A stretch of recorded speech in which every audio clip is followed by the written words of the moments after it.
Damn, son. Yeah, you were like, okay, you can Hey, bring it. Charlie. What's up, guys? Welcome back to the Words from the Nerds podcast. Oh my gosh, it's another wonderful week of The Last of Us HBO show. We have just survived episode 2. I shouldn't say survived because we all know it was a phenomenal episode. We all know that, and it's just going to keep being phenomenal. Actually, one I will get right out of the way, I want to say the biggest episode 2 growth in HBO's history. That's insane. That's insane. Season 2 is imminent. I just want to get that right out of the way from the start. That made me so happy to hear that. Oh my God, man, I couldn't wait. Yeah. But we are back with episode 2 of The Last of Us. We're here to talk about all the things we did like, all the things we disliked. I am joined today by my co-host, my lovely co-host who loves goldfish, Aiden. How are we doing tonight, man? We're great. Any day after The Last of Us, any day after a new episode of The Last of Us is a great day. Even though technically this isn't a day after, this episode was so good that any day after is a great day. So Every single day. all that to say, yeah, I'm doing just perfect, Mr. Because we're just Charles. waiting.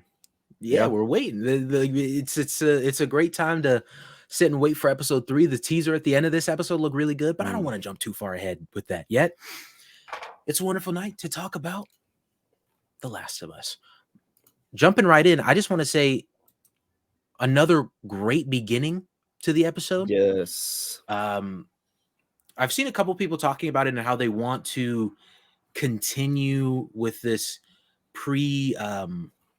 outbreak sort of intro to each episode, and I have to say I kind of agree. I think with some changes to be made, obviously I don't know if they could do that with each and every episode.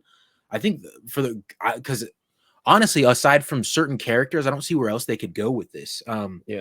Since next episode we know that we're going to be jumping to Bill and Frank, I think it could be really cool to see where Bill was at the beginning of the outbreak. That could be an interesting thing. But then after that, I don't really see where else they could go with it, because we covered, like, way back in the 60s for some reason, and then also the beginning of the outbreak. Not outbreak day, but like the beginning of the end sort of thing. And obviously that was really cool and really set the creepy vibe for everything. And I think it set it up perfectly, and sort of like the hopelessness of it all. And we talked about it a little bit before we started recording. I guess I should also preface before jumping right in. Obviously, this is going to have spoilers for the entire episode. But again, it'll be just like last week's episode. We won't be talking about any spoilers for what's to come potentially in the rest of the season, just from what we know about the game and whatnot. We won't be talking about any of that until the end of the episode. So if you are experiencing this for the first time, you are totally good for the majority of this episode. We will let you know when we're going to start talking spoilers for all that future stuff. But back to it with the beginning of this, I loved the sort of hopeless feeling that you get, especially watching the I can't get the word right, but the people, the scientists who study actual fungus, I think it's mycology or something like that. Mycology. No idea. I've heard that word thrown around ever since this episode, because that's what the woman in the show was. And just hearing her say, bomb the city and everyone in it, that is serious. It's on the same level as last week's for me. We lose. I loved We Lose. I like, oh my God, man. That is so, it's so perfect. There's the way they're handling all this. And you and I have been very adamant about telling like Ben that we think, like, so far what they've done has been on par, if not better than the games, as far as like fleshing out the little things. And I'll stand by that. Obviously there's little things like that you'll enjoy more in the game, because like you can actually experience it yourself, like you're actually pushing this stuff forward yourself and whatnot. But as far as like little details with these characters and stuff, you get way more from it in the show so far, and we'll see if that holds true for the rest of the season. But I mean, this cold open was amazing. I feel like also this does a really great job of setting up that dread that you feel, and that again, hopeless and creepy feeling that you don't quite fully get in the game. Like you still do, like from clickers and stuff, and which we'll talk about later. But this just does like from the get-go, like you're just on the edge of your seat the entire time. What do you think? Yeah, I completely agree. I think the two cold opens we've gotten so far for the first two episodes have completely set up the tension and the eeriness. Like you said, when we were texting after the show, the tension and the eeriness is set up from the get go. The minute you start the episode and skip the recap of last week, you're thrown right into like, where are we going with this? There's these people at a diner, they're all eating, and they're grabbing the scientist. Like, what are we about to see next? And they go on to just set up the mood that you're going to feel for the rest of the episode. Last week, it was the exact same. It's just sitting on a talk show talking about how fungi can take over your brain and turn you into a fungus zombie. And the whole like we lose line cutting into the intro. And then this one, her saying, I just want to be with my family, cutting into the intro. And that song and that intro is just so good. Every time it just cuts the silence of the eerie tone that the cold open just left us with. It's always so good, and I'm never skipping that intro as I was long just as the about to show ask, keeps did you coming skip out, the dude. intro? I Hell swear. no. Hey, It's like Cam, if you're Peacemaker, listening to bro. this, if you're listening to this, you're an L, bro. You're an L, Cam. You're an L. Oh, You're an he L. should know that by now. Cam should know that by now. Oh, damn. But it's just like Peacemaker. Like, oh my god, I loved Peacemaker's intro, and I never skipped it because it was just so funny and like, oh wow, really? Listen, bro. Listen. I won't lie. I won't lie. At one point, Cam tweeted about the Peacemaker intro and how he skipped it, and I may or may not have messaged him on Discord privately, like, "Yo, low key, that's a W."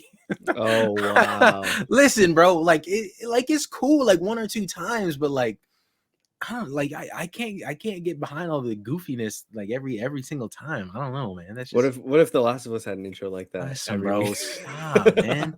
Ellie I actually Joel. I'd probably skip it too, to be honest. Like I don't know, the goof is funny the first couple times, but like I don't know, I can I see ain't that. I vibe can with it see that that. much. But no, yeah. Some of my lines right here from my notes. I loved whenever she was in the lab, or yeah, whenever she's like, look, when the doctor tells her, the officer tells her like, look at this sample, whatever, and tells her it's cordyceps, and she's like, cordyceps cannot survive in humans. And he looks at her and he just like, it's just silent. And I was like, oh, dude. And then obviously the bomb where she's like, bomb, start bombing the city. I was like, Oh, damn. Like that, just those two little pieces of dialogue do such a great job at setting up the show and what we're supposed to expect in this episode. And like, her even saying that, yeah, there is no cure, there is no vaccine, there's nothing we can do to cure this. Just start bombing the city, which, well, we'll talk about that later. I think we'll talk the bulk of it. We'll talk about later this episode, but I think we can talk about like the implications of they doubled down on that fact as they already did they mentioned it firstly in the first episode. But the sort of dichotomy between that is like the mentioning of Ellie being immune to this whole thing. Yeah. And they double down even on Ellie's immunity in this episode and we'll talk about that later as well, how she gets bit by a clicker. And but how that's that's a W for Joel apologists all across the nation. Anyways, continue. Oh, I can't wait. Now you said I can't wait to talk about it. I can't wait to shut your ass down. But no, yeah, I think that's a great little like it just shows how valuable Ellie could potentially be. But Yeah. we'll leave it at that. And then continuing from there, we just jump right back into Ellie, Joel, and Tess. And I've seen a couple of people talking about how the way it opens on Ellie, it looks like it's shot like she's in this beautiful like little field, and then like you pan up and you just see the destruction around her. Yeah. And then after that, the camera zooms out and you have both Joel and Ellie in the shot. Joel is standing in darkness and Ellie is standing in the light, like signifying she's the future, he's the past. But I don't know about that last part. He's the past. Yeah. I think I understand for another part, which we'll talk about later. But as for the he's the past, she's the future, I don't know about that. But I thought this was a great scene. I think we saw a large part of it in the trailer, or at least one of like the funnier parts of it, which it still hit. That little joke where she pretends to be a clicker. But overall, I thought this whole scene set up the sort of foundation of their relationship early on. the beginning stages of it all pretty well, and even touched a little bit more on Tess and Joel's relationship because, and the podcast with Neil and Craig and Troy talked about this rather well as well. As they're sitting here talking about what to do with Ellie, because Joel is dead set that Ellie is going to turn. She may have survived the night, but she's going to turn eventually. And Tess needs to stop pretending like this kid has a life ahead of her. Mm-hmm. But what they said in the podcast was that Tess is sitting here talking to Ellie, and she's believing that so far her immunity is real. Like, she is already of the mindset that this is potentially real and we need to pursue this. And so in order to get Joel on board, she knows how to talk to Joel and how to get him to go along with certain things. And they did set that relationship up really well last episode, which we talked about. And so I like the fact that they sort of continue that, and it's laying the groundwork sort of for Tess to want to pursue this even further, to hopefully redeem herself for all the wrongdoing she's done. But that'll even be dived into deeper later in the episode. But this is sort of like the groundwork for it, and I thought it was really well done. I think honestly, Anna Torv. I know she's in some other, I think, HBO show, but I've never seen her act before. But she does a fantastic job, I think, truly. Yeah. And yeah, I saw a joke also that in this scene when Joel goes to move the bookshelf out of the way of the door, someone put like this square icon right up in front of it. It's like, damn, this is perfect, man. It's literally the game. Also, later on when he takes his backpack off and gets down. No, yeah. And then when like he boosts her up into like the building, I was like, damn, bro, they hitting it home. Yeah. We just need a brick or a bottle for real. Dude, I'm waiting for the brick, bro. I just want to see him just bah on the clicker. That's my favorite thing to do, bro. That's my favorite thing to do. Cannot wait. But yeah, the whole opening scene. I mean, the only thing I kind of had a problem with, and we talked about this earlier, but this is another spot where it kind of came up where the dialogue felt a bit too fast, or like things felt like a bit too quick in terms of like acting and talking to each other. When he's like, if she does, so much as start twitching, and then she starts doing it like in the trailer. Like in the trailer, we loved it, but in the show, like as it's going on, it felt a little bit too quick. Like, I don't know, it's something kind of fell off about it, but I didn't care about it, too much to be like, I didn't like it. What were you about to say? You about to say something? Oh no, I was just like, because I was gonna jump to my next point, and so I know just the way you said, like, what you want? What are you about to say? Somebody, because I had talked about that scene when it was in the trailer, and I do think that scene very much that's a very Ellie thing to do, and I still stand by that. But someone in my comments actually pointed out that they don't think that it was quite Ellie because Ellie wouldn't be that comfortable to do something goofy like that in front of people that she just met. Which, I mean, I see that to an extent, but like, I mean, at the same time, she was cooking the shit out of Bill whenever they first met. Like, she was not, she was like calling him fat and like getting on his top, bro. But like, it's different. But no, yeah. And that's the thing. So I don't know if if I'm fully on board with that. I see where he's coming from. Like, she just met Joel and Tess, and like, she wouldn't be comfortable just being an absolute goofball around them. But I mean, she does it later on in the episode as well, like with the pretending to talk to the hotel clerk and whatnot. So I think for the most part, she's and I also think they set it up somewhat well last episode. Like, she sort of opened up to Joel, but didn't really open up. Like, she showed that she was a little bit scared. Like, when she asked Joel, like, where we're going, right? And we're going to be okay. I think she said something like that. Yeah. And Joel froze for a second. He said, but he's like, yeah, we're going to be fine. And so I think she's comfortable with them in the sense that they can protect her, and so I feel like I genuinely feel like that's an okay thing for. I know this isn't really speaking to what you said, but just talking about the same scene and someone else's perspective on it, I guess. Yeah, it just felt a little bit different in the context of the show, like, actually watching the episode, actually watching that moment from the trailer happen in this episode. Something kind of fell off. I don't know, but again, I wasn't, like, super thrown off by it. And then, yeah, again, where she's talking at the hotel desk and she's talking, which, dude, ripped straight from the game and done to perfection. I loved it so much. Yeah. The only thing was, like, it was, yeah, Pedro's tone of voice when he said, "You're a weird kid." Um, Compared to the game where he's like, "You're a weird kid," compared to "You're a weird kid." It was Yeah, just just like straight. it was something. It was like a little bit different, and it kind of caught me off guard when I watched it. But then, thinking about it throughout the week and everything, and the game it happens later, like we talked about. Yeah, like we talked. Yeah, Um, they're more comfortable with each other. He's more comfortable laughing and being like, "You're a weird kid," Here, they just met still.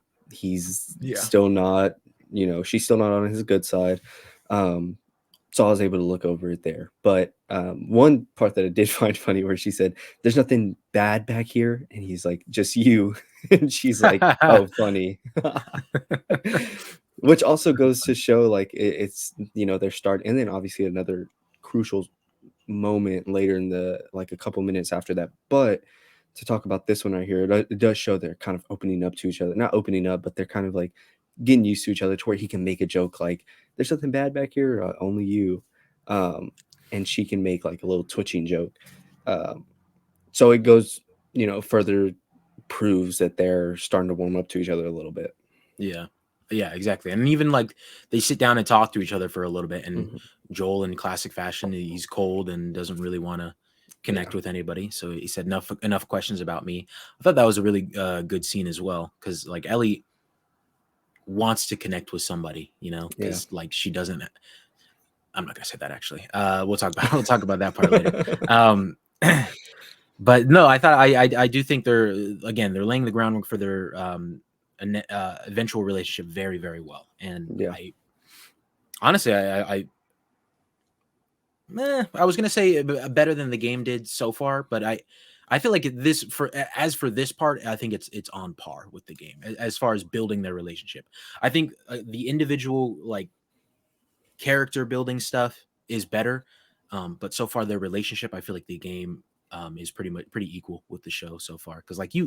you feel the connection between the two of them slowly building by this point. Yeah. But did you have anything else? No, I was just gonna say I agree. I feel like it's like you said on par with, I mean, their relationship wise and their connection wise so far is kind of on par with the game.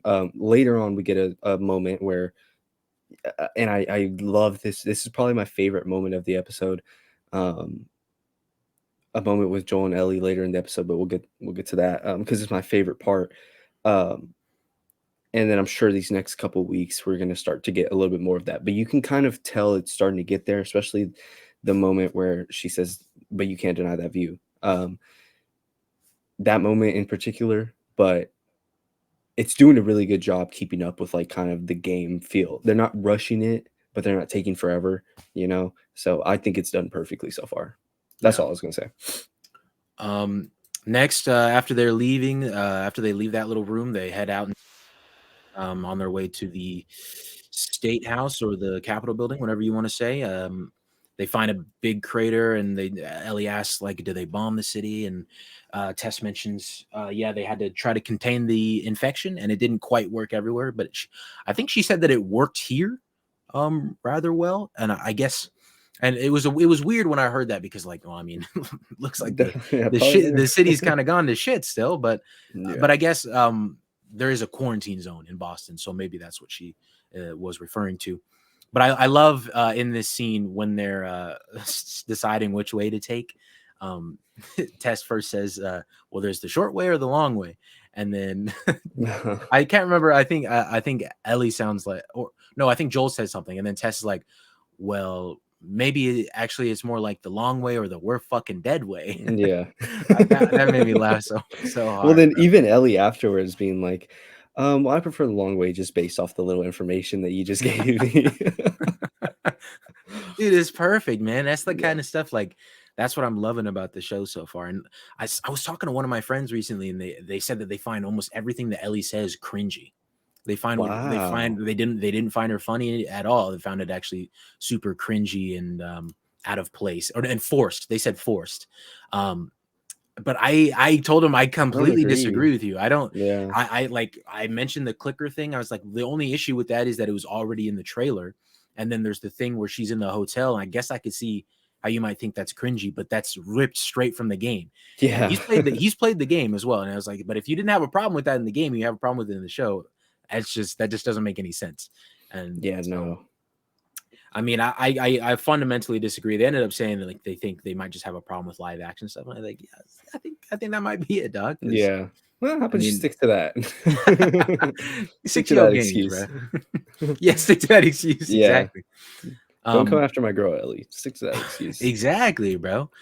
Then we follow them on to the highway, which actually the scenery here while they're walking along the Dude. so amazing. Again, this speaks to the set design wonderfully. Like, oh my god, dude, this is. Yeah, bro. I think there was even a video of one of the set designers walking through the set with all these cars and with the overgrowth and everything. Just looks absolutely stunning. This Yeah. is insane. The I'm so glad this show went to HBO just so we could get these kind of crazy sets with these crazy shots. And like, I just, I can't thank them enough. This is insane. Imagine a imagine a universe where Disney is in charge of making this show. And it's Oh like my God. some clickers Stop. like, they're right behind me, aren't they? Oh my God, dude. I can't believe you said that. Stop, bro. The clickers are right behind me, aren't they? All right, Yeah. man. We get it. You hate Thor, Love and Thunder, bro. Jeez. Horrible, dude. Oh Anyways, my God. no, yeah, dude, this set design is insane, bro. This show is going to win so much awards. Oh, I hope It so, bro. has to. When are the It Emmys, has to. bro? Aren't they in like June or something? Yeah, but I think you know what? I forget how the Emmys work. I Because I think remember they'll be for shows that were after a certain, or like shows after a certain from date is August to something yeah, or because something I like remember that. when Yeah. the boys wasn't eligible for Yeah. this year, and And I remember that. that's why a lot of like Stranger Things split their season up so that they meet the deadline for last year's Emmys, and then they'll meet the deadline for this year's Emmys. Same Yeah, the with Better Call finale. Saul taking the gaps and everything. I think Stranger Things, I'm not sure, but I know for sure Better Call Saul, since they took that gap, that they're eligible for last year's, which they didn't win shit last year, which is still mind-boggling and pisses me off. But they're still eligible for this year because of that gap. So I'm Okay. assuming The Last of Us will be also. Yeah, so they're gonna sweep. That's nice to know. Yeah, exactly. Nah, I mean, with going up against like Stranger Things and stuff, I'm sure there's gonna be some competition. Hopefully not for set design though. Like, dude, they better have Oh this in the no. bag, dog. On Yeah, like honestly, and honestly for even original score like Gustavo, like bro, oh my god, he dude. deserves it. And we'll talk about how I'm gonna talk about the music towards the end of this episode, but best believe that. But Mhm. we get sort of the hints of Ellie and her life a little bit here. Tess asks her if like, do you have any parents that might be coming after you, mom or dad, boyfriend? She says, I'm an orphan, and no. And if you know Ellie, you know about that second half. And then I was gonna say, was that kind of a nod to, you know, yeah, I feel like part two? the way she answers it, Yeah. um, I think so because I think she says it like with a smile. I'm watching it here, but or okay, no, she doesn't say it. Nope. Okay, yeah, okay. The way she delivered to it, Bella Ramsey. Let's give it to her, bro. That's crazy, dude. She the way she answers it, she there's definitely she's like gives a little tiny glance at Tess and like looks to see if she's still looking at her and kind of thing. Absolutely wonderful, bro. Wonderful, She's wonderful. great, bro. But then obviously if you know Ellie, you also know about she has no mom or dad that we know of. But and this is not a spoiler. This is later on in the show, but it was in a trailer for the show already. If you don't know, we never got to see Ellie's mom in the game. games, plural. Never saw her ever at all. We know her name is Anna, but that is it. But apparently now, I think the news actually just came out today Dude, or the other day that they yeah. were planning like a DLC or an extended story that would cover Ellie's mom at some point, but they just never found a way to fit it into the game or a DLC. And so now they're getting to finally explore that with the show. And there even is a shot in the trailer of Ashley Johnson, the original voice actress for Ellie, is going to be playing Ellie's mom in the show. And I absolutely cannot wait for that, dude. That's going to be so hype, bro. Like, oh my God. The one little shot we got just looks amazing. Yeah, dude. When do you think we'll get that? That's Everything with Ellie's mom. That's a great question because I saw someone on TikTok today walked through what they thought was going to happen in each episode. They had all the episode names up, and they were talking about what they Oh yeah, think I is saw going that to one as happen. well. Yeah. Yeah. They didn't have a mention of that. That person didn't mention Ellie's mom showing up at all. But obviously, we know we're going to get the. I'll try to say this without saying spoilers. The Left Behind episode. We know we're going to get that, and I think since it's going to be Ellie centered, I would think that maybe we'll. But at the same time, Left Behind is a lengthy thing in and of itself, so I don't know if we'd have time to jump to the stuff with Anna as well. Mm-hmm. And I don't think the Anna stuff is going to be an entire episode, but I do think no. it'll be. It could be like a beginning episode type thing, like how we've had with the 60s stuff and like the Jakarta stuff. So I'm not sure when. I would say if it is a beginning episode kind of thing, then maybe I will say Left Behind, the Left Behind episode. But honestly, maybe the finale. I don't know. It's really it's rough because there's so much stuff coming up. Like we know what we have coming up, and it's like it seems like it's going to be hard to try to fit all that in, or not all that. I mean, it's just the Anna stuff, but it seems like it wouldn't fit tonally with anything else other than Left Behind for me, anyway. Yeah. Yeah, I'm very excited for that. To see both Troy Baker and Ashley Johnson back. In the show and not as Joel or Ellie. It was actually cool. I saw this video of Troy Baker talking about Pedro Pascal in the role as Joel and how it was to be on set instead of like doing it for a video game. And he said, man, it was so different because when we're shooting these games, I'm in a full suit, like I have a camera right in front of my face and I'm in like a gray room. And he was like, being on set, man, it was so beautiful, being in the snow and seeing Pedro Pascal bring, Joel to life and everything. And he said, one thing I really wanted going into this was for Pedro to teach me something about Joel that I didn't know myself. And he was like, honestly, that was all I really wanted from him in this role. And he was like, and he totally did that. He blew it out of the water. And I was like, damn, dude. I was like, let's go. There's a moment in the podcast that I want to talk about when we get to the end of this episode that Troy really highlighted that Pedro did rather well. And I completely agree. But to continue on, after this, we follow them into, I believe, the hotel. Yeah. And with all the water in there, I really thought, one, I didn't know if they were going to stick with the Ellie can't swim thing, but then they introduced that slowly right after that. And then I was like, once she said that, I was like, no way. Are we going to get a pallet scene right now? There's no way they do that. Well, I thought they might like show a pallet in the background or something, but I love the way they did it instead. He's like, are you serious? And then he just walks into the water. Yeah. He's like, smart ass. She's like, well, what do you think we had pools in the QZ? Or she says something along those lines. Yeah. He's like, no, smart ass, and jumps in. She's like, oh. Yeah, dude. Their chemistry is off the walls in this episode. And it just has me looking even more forward to like the future episodes of them two together and how the relationship progresses. Oh, pause for the sirens. Charlie's getting busted. But yeah, it has me so excited for like the future episodes and seeing it grow over time. But at the same time, like, dude, I'm so impatient, but like I don't want the show to go by too fast. Like everything we're hearing about episode 3, bro.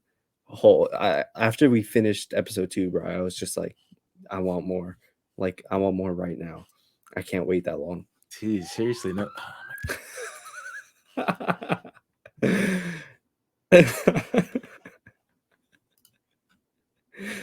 Dude, they like know I'm filming right now, bro. He was like on the street right next to my house and he Really? just turned it on. That was Dude, so that sounded dumb. loud. Yeah. Yeah, that one did not like that one. There was no build up to that. He was just like sitting there, turn that shit on. He's like, fuck you. There was no build up. Oh Oh my shit. god, bro. But no, yeah, I agree. I want it to come so fast. Like I want oh pause, hold up. I want I want the next episode so bad. Also want the show to last for and it, you know, it feels like it kind of is lasting somewhat long. Like sometimes these waits feel like I feel like this one's going quick between episode 2 and 3 because it's already Wednesday. But Yeah. I will say the wait between episode 1 and 2 felt super long to me. Super long. And we're not even halfway through the season yet. So I am happy. I am happy for how especially because it's gonna last till like March and we're not even Yeah. in February yet. So I'm Shit. thankful and I can't wait to see the rest of it at the same time. Just because after this, once this is over, bro, like we're not gonna get any Last of Us stuff until they start talking about the multiplayer game that they got coming out at some point. So Yeah. Yeah, which is a bummer because I mean when you get a show that's just like as special as this, dude, it's it's tough to wait week to week, but it's like you just want to consume all of it like so quickly. yeah. And that's kind of where I'm at right now. I need next week's episode. I need the episode after that. Um, and just to stay in this universe. I look forward to Sundays so much, dude. I need that season 2 announcement, bro. I just need to know that it's coming. I know it's coming, but I just need to like know it's coming, you know? Yeah. No, I hear Um, you. but we continue on to the scene we talked about a little bit where Ellie and Joel are sitting while Tess is trying to find a way through. Honestly, at this moment, I thought Tess was going to get bit here. Um, Hmm. just off well, she did get bit off screen anyway, but I thought she was going to get bit right here and she just wasn't going to mention anything. Like we were going to Hmm. hear a faint scream or something. Obviously I like the way they did it in the actual show better, but I was totally expecting her to just be bit here and just go Yeah. on with it. But I guess I don't know why I thought that because there's no tension there at all. It would have been wouldn't have been as well done. But Yeah. Yeah, and then we get, yeah, obviously Joel and Ellie kind of starting to talk to each other a little bit more, open up little by little. Um, and then they see the horde of runners, right? yeah, that's whew, Which was insane. that was such a sick shot too. Yeah, man. Like and I love the line that Tess says to her, like, "You're not immune to being ripped apart." Ah, dude, that's so Yeah, man, it's dude. horror, bro. Very humbling too of Ellie. Um, but yeah, so we see all the runners. It was a very Uh, expository sort of scene. Like it almost like stuck out to me how like all the exposition they were putting out there, and yeah, obviously I appreciate it though because this is like the groundwork of the difference of the game because we had exactly. spores in the game and this is like talking about the tendrils and how they can stretch like up to a mile over a mile long or something like that. So it really was engraved in it. I was but it definitely stood out more. Like it didn't the exposition wasn't hidden very well, but it's okay though for me Yeah, because this is what I was super interested in finding more about as someone who's a fan of the games because that wasn't I wasn't in uproar about it, and I don't think you were either, because you about the spores being gone. I wasn't upset. yeah, It was worrying, like I was a little bit worried how they were going to handle it, but I do think this was such a fantastic change that yeah, I'll just say it right now. It was like it made it all the more creepy and horrifying in the best ways possible. yeah, Like I can see why this works way better than spores do for a show. yeah. Especially once we get towards the ending where the hive mind kind of starts to figure out where Tess, Joel, and Ellie are, and they just come running, bro, and they come running big time. Um, so I like that, just stepping on one of these things, and them all knowing at the exact same time where you are exactly. Yeah. Um, very terrifying. So yeah, I'm not mad at that at all. I like what they're doing with all of that stuff. Yeah, I thought it just, as far as exposition goes, like delivery. Oh my god, sorry, I'm looking at the shot of them all. And it It's looked like to me crazy. they were reacting to the light as well in this shot, but I wasn't sure. Look, because they're all turning over. I'm looking at right now. I don't know. You're It's talking about the shot when they look at all the runners like piled on top of each other. yeah, like like the shade is rolling out or something, and they all like roll over. I wasn't sure what like if they were reacting to the sunlight coming out on them or something, or Mm-hmm. because Elliot then says like they're connected, which like obviously you would infer that they're all turning over at the same time. But I'm just wondering why they're even turning over, because there's, I don't know. It just seems like the sunlight or something to me is affecting them, but I don't remember that ever being a thing. So, Huh. um, then Could we, be a good catch. yeah, no, I don't think it's gonna turn into anything later on, but it just, I don't know. It's something that confused me. If you got, Yeah. if anybody listening has any insight, drop a comment, please. I would love to know more, dude. And then this shot, oh my god, of them walking up to the museum, not quite into it. Um, Yeah. Also, I should mention while they were up there, they that was their way, the long way they were going to take to the state building. But since it was covered with infected that previously weren't there, mentioned by Joel, I believe, they decided they have to take the short way now. And Yeah. as we remember, the short way was the we're fucking dead way. So, um, but this, again, this set design is crazy good, man. So good. Like I'm this is something that I can't remember if I mentioned it in the podcast last week or on one of I went live on TikTok.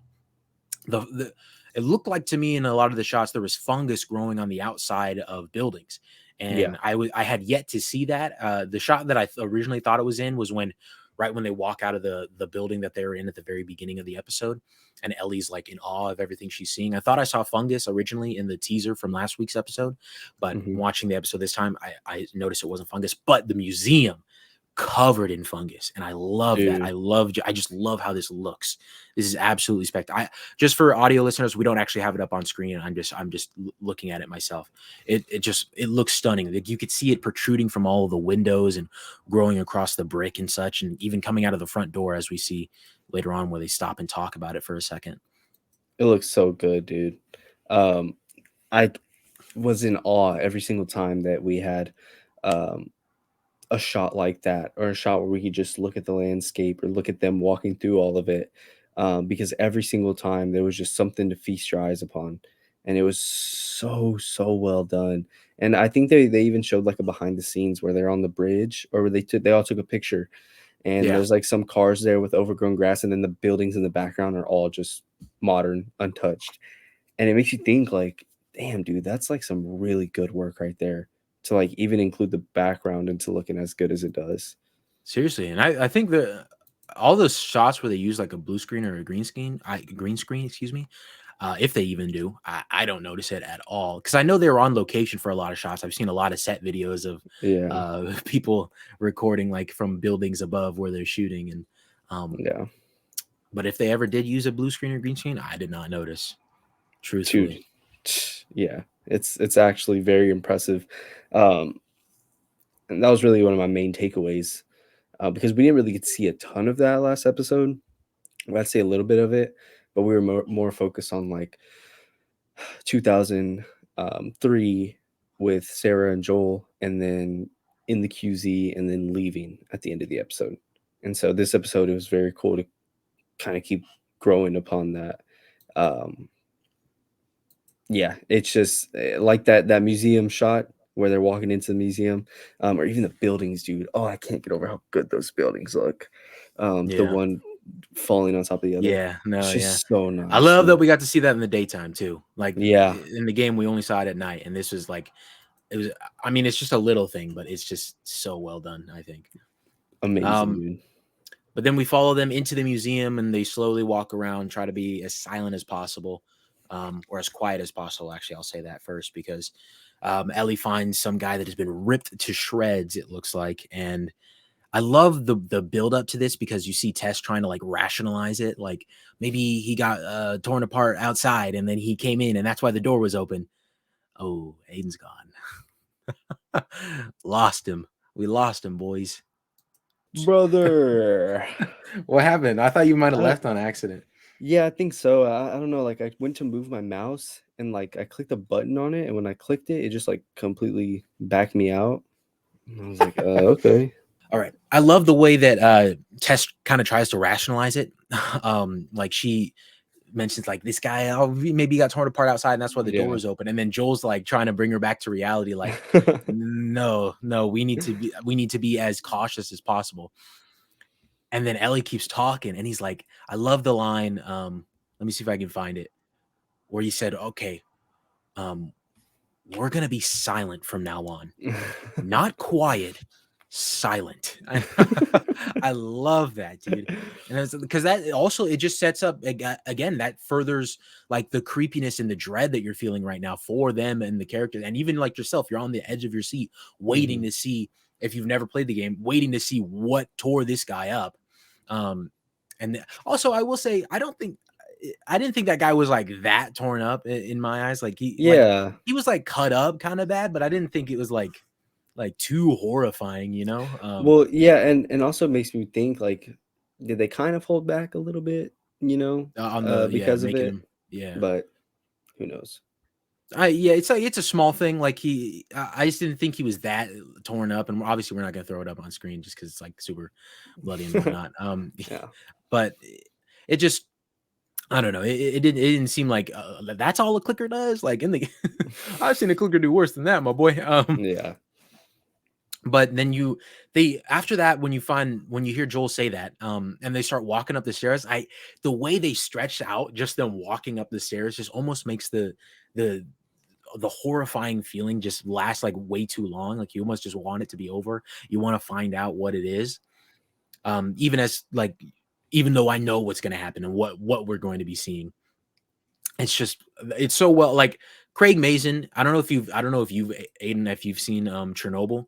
That's what Mm-mm. Craig Mazin does really, really, really well. I think back to like the first episode of Chernobyl, the build up to the reactor like collapsing or whatever, because Chernobyl is about like the Yeah. nuclear facility having a meltdown or whatever, and the build up to that, and like even the episodes following, just how threatening this actually could be, or how far all this radiation could spread, was really well done. And so I'm loving him transitioning that into the Last of Us world. I feel like there's no better person to try to fit that dread into a show than him for this exact reason. And then when Ellie steps on the crunch here, bro, I thought this was gonna be where we saw a bunch of infected start running their way, but then I for some reason completely forgot that Joel already mentioned like bone dry, so that must mean like Yeah. it's not really connected to the fungus anymore.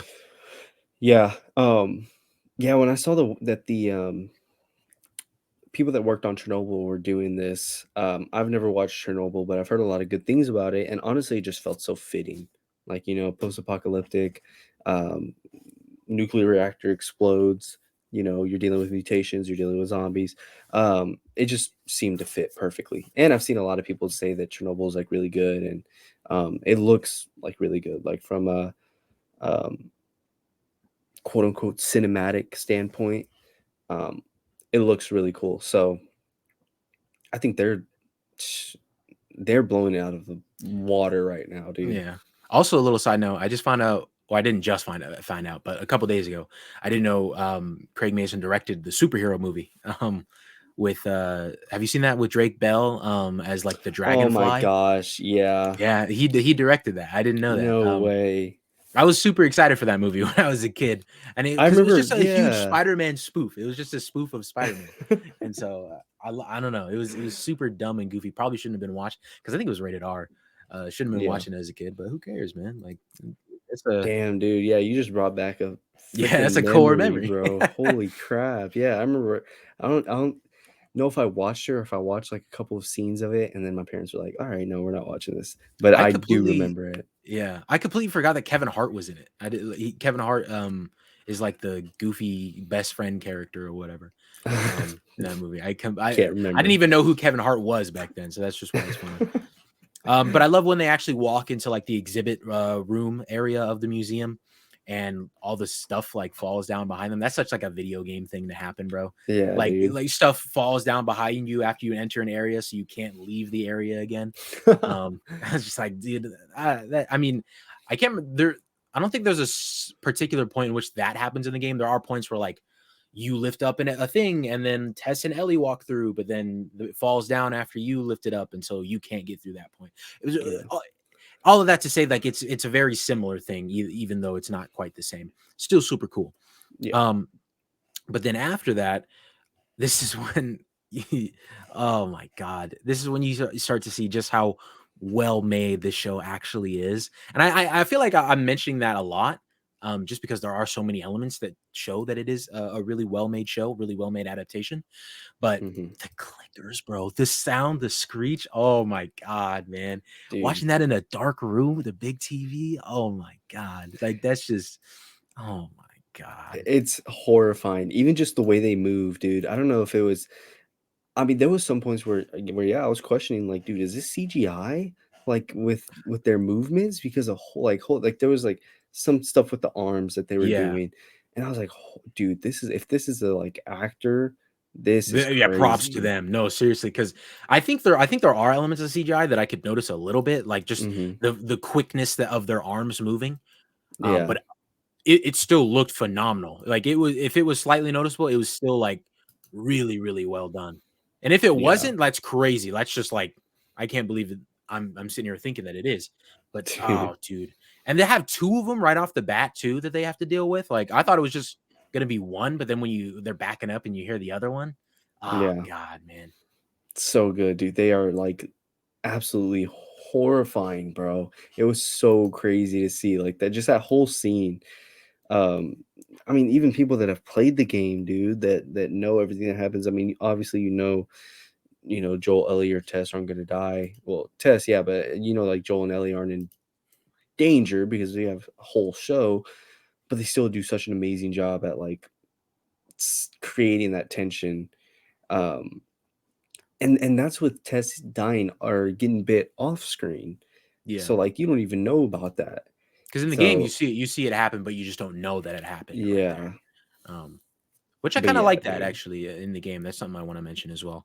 Um, I don't think that this isn't like a major thing that I think that the game did better. It's a very small, minute thing. I just love the fact that you're watching it happen and you think that Tess is okay afterwards because she says she's Yeah, okay, and then in the show, like she just runs off and she gets bit off screen, which again really doesn't matter. But I just thought that was something I liked a little bit more in the game.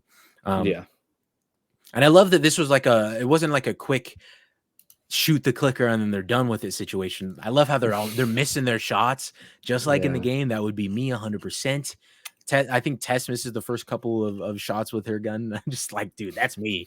That's me. Because I played the game for my dad shortly before the show came out because I wanted him to experience it the way I know that it is good, Yeah. opposed to like hoping that the show wouldn't be. And then that's exactly what he said too. Is like, oh look, they play just like you. Or not, they don't play, but they act just like you do. Um, Dude, for and real even though. it's crazy because Joel with the AR, bro, like he's like incapacitated, gets swung out of his hand, like just to show how you don't want to screw with these clickers, bro. Yeah, dude. Another thing is, I saw somebody on Twitter, they said, "Man, The Last of Us did such an amazing job at showing just how hard it is to fight a clicker and then have to reload, mid fight with them." And Yeah, it's just like Joel putting the flashlight and reloading his gun while the clicker's right there. Um, yeah, they're doing so much things that are just like either really, really cool for people that have never played the game before, or like just really, really relatable for people that have played the game before. yeah. But either way, you're getting like a top-notch, amazing, video game live adaptation.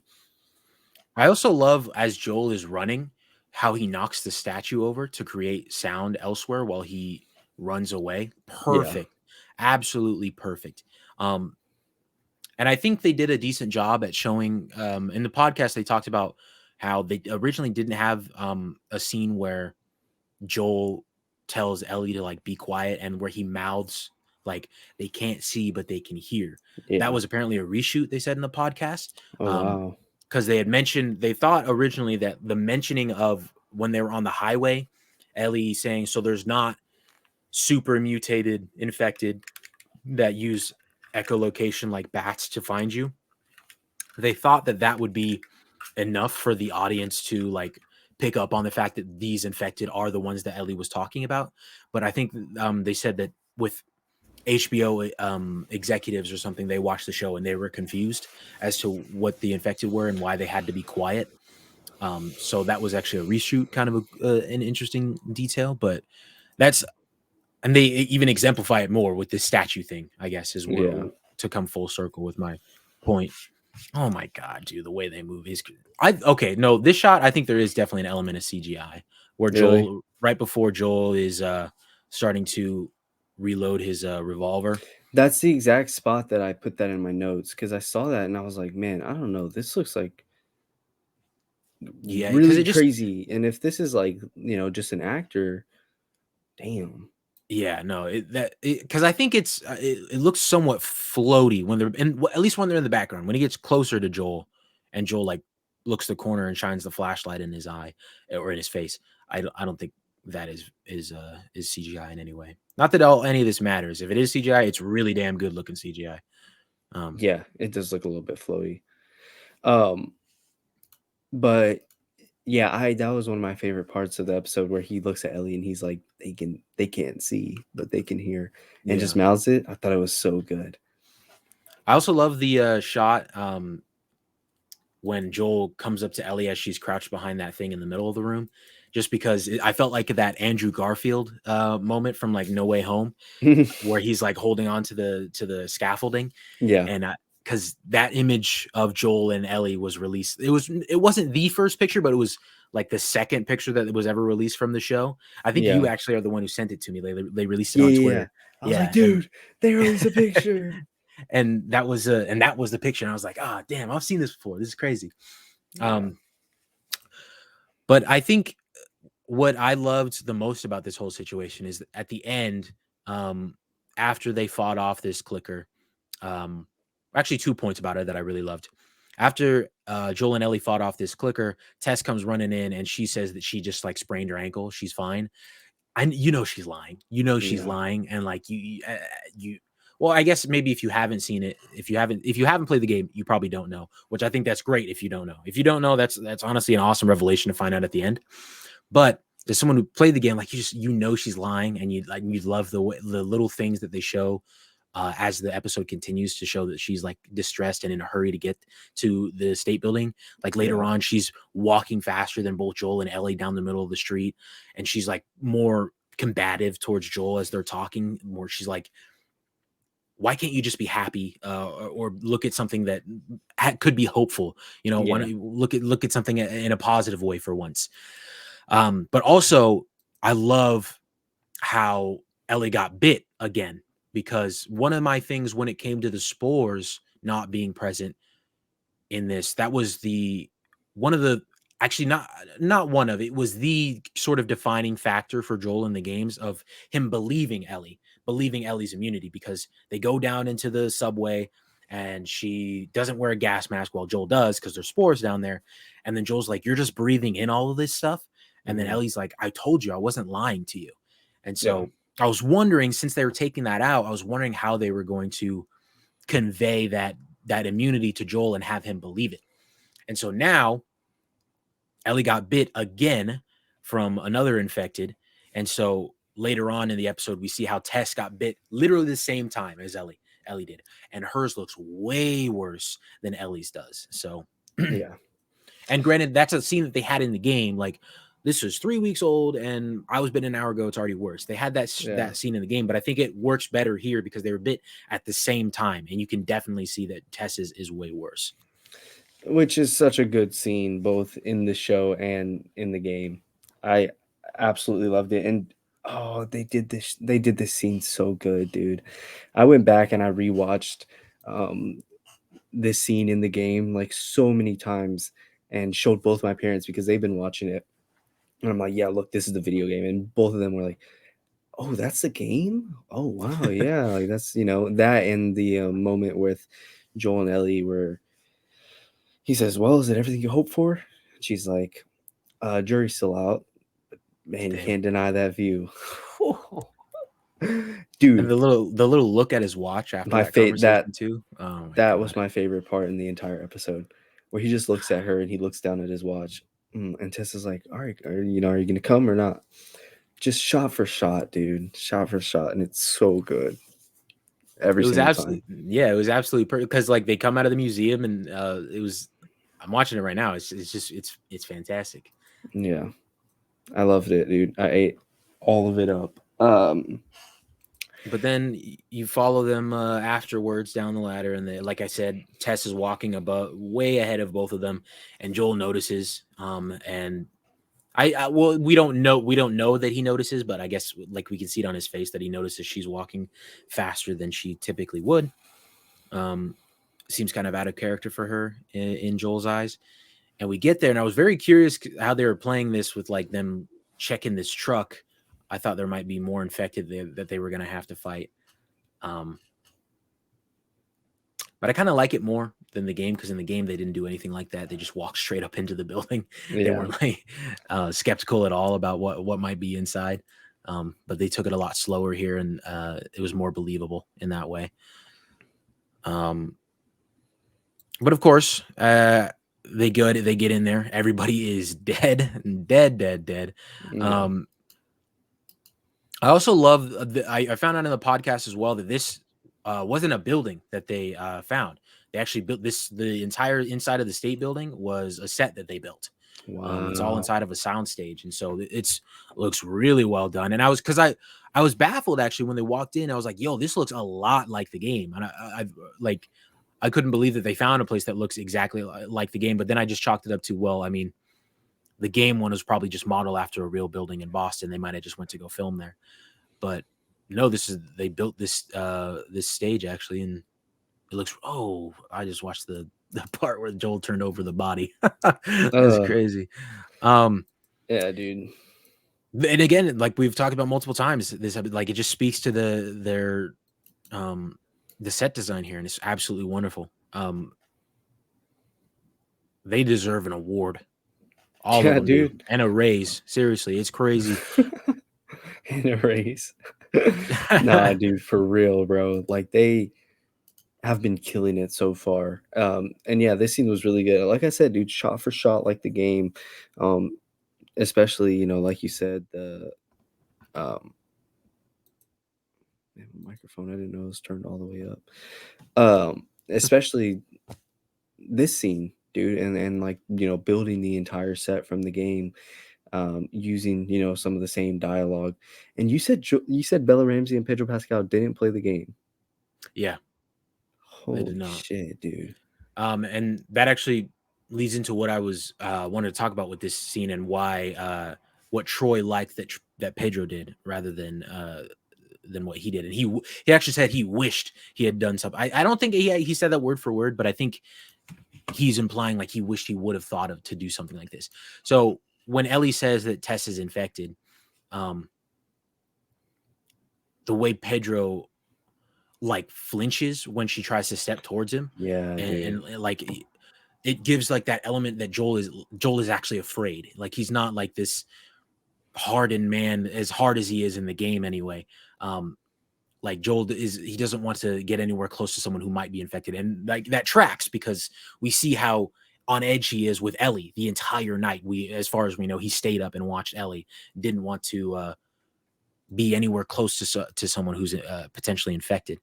And so just that little flinch that Pedro puts on for Joel, Troy thought was absolutely brilliant. Yeah, I noticed that was different from the game because in the game he goes after her. He's like, "What are you talking about?" He goes to touch it. He goes to like go up to her and confront her. Exactly. And she says back, she's like, "Don't touch me." It's like the complete opposite. Exactly. Yeah. She's the one like, "Don't touch me." But then here, it's him. he's like, he flinches back, dude. Oh my god! And then the way her face just drops after he does that, I was like, oh man, this is tough. Um, and Ellie too, or Bella Ramsey too. In the game, I think Ellie, this is not a huge difference, but in the game, Ellie was like, I think she said, oh yeah, she said, holy shit, she's infected. But Bella Ramsey in this one, she says, fuck, she's infected. Yeah. Which I'm not. I mean, it's a tiny little detail, but um, I'm not gonna be like, I like this one more. I like this one more. Uh, an Ellie theme would be, fuck, she's infected. I also love the how she starts to twitch when she goes to touch Ellie's arm and prove that like Ellie Mm, is immune to Joel. You could see her start to have the tremors in her hand, and like that's yeah, absolutely wonderful. And then she continues her little speech to Joel, and she's like, You take her to Bill and Frank's, and you said everything right." yeah. Um, Well, um, when she, I guess we can get to, because I want to talk about when she dies. But if you have a lot to say about it, we can kind of lead up to it.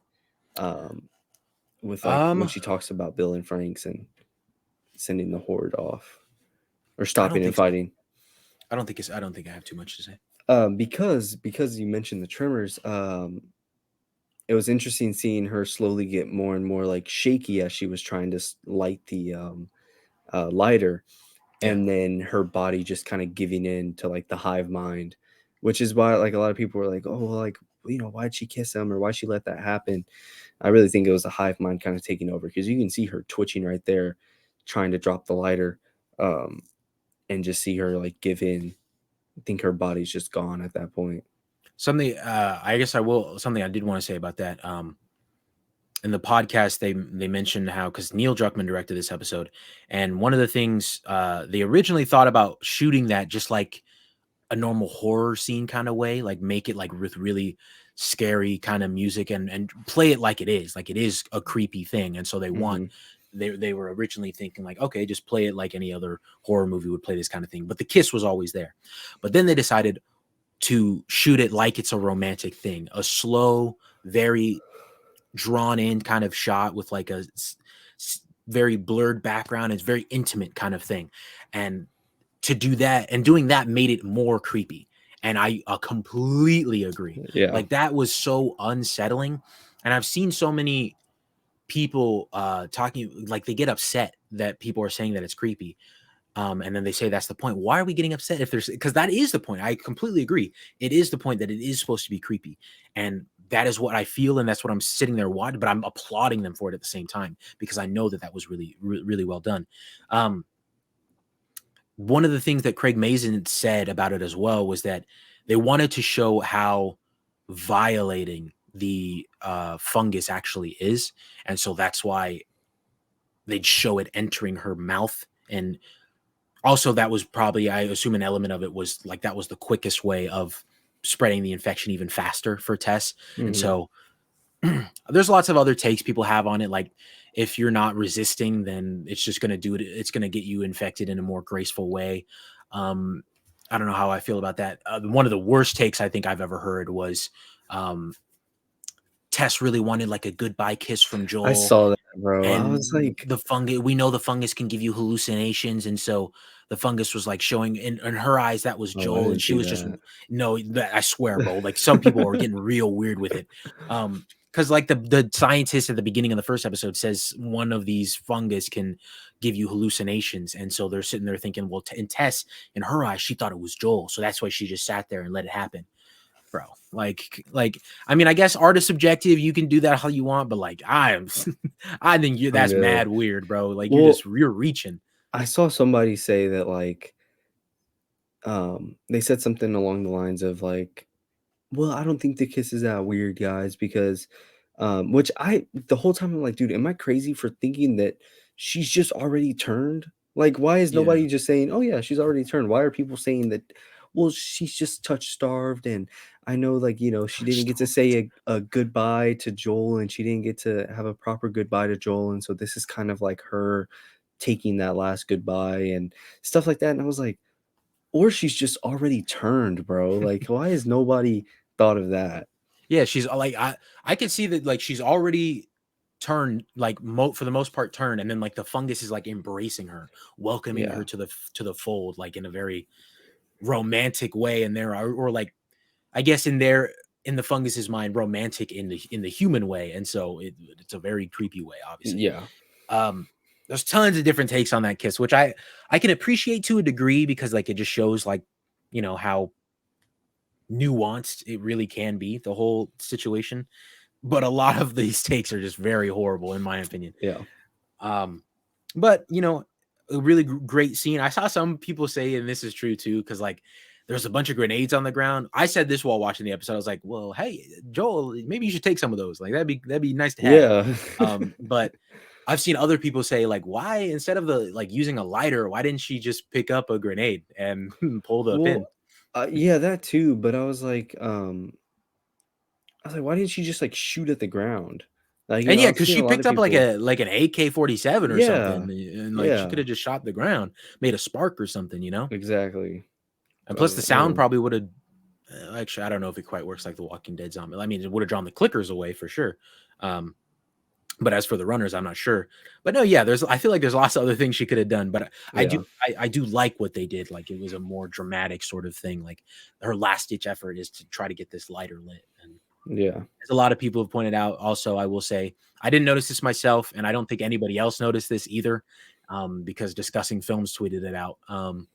But the lighter that she's using is the same lighter that Um, Drake uses in Uncharted 4. I don't think anybody noticed that unless you're a in real diehard. I love both yeah. franchises. I did not notice that at all. Not to say that I'm the peak of noticing things, but just like I feel like most people only know that because of Discussing Films. But Yeah. Yeah. Which is interesting, but I mean, I've never really cared for Uncharted. I was actually gonna play it after The Last of Us. I was like, man, this shit was fire, bro. I need something else like this. Like, I need to get into something else. And I was like, Uncharted, okay, Uncharted sounds cool. And I just never really got damn, into bro, it. you sleeping on it, man. You got to get like at least Uncharted 4. Uncharted 4 is the best one. But like if you don't play the other ones, you're not going to appreciate Uncharted 4 as much as you could appreciate. Honestly, I don't even think you could skip one, just jump into Uncharted 2 and play from there. Honestly, I think it's fantastic. But yeah, I do think it's super cool. It's a very Naughty Dog fashion sort of thing. In one project, they reference their other stuff that they've done. Like there's plenty of, I think in Uncharted 3, there's a reference to a cordyceps outbreak in a newspaper, Mm. which is obviously a reference to The Last of Us. And then The Last of Us Part 2, this isn't a spoiler. Don't worry, guys, if you haven't played.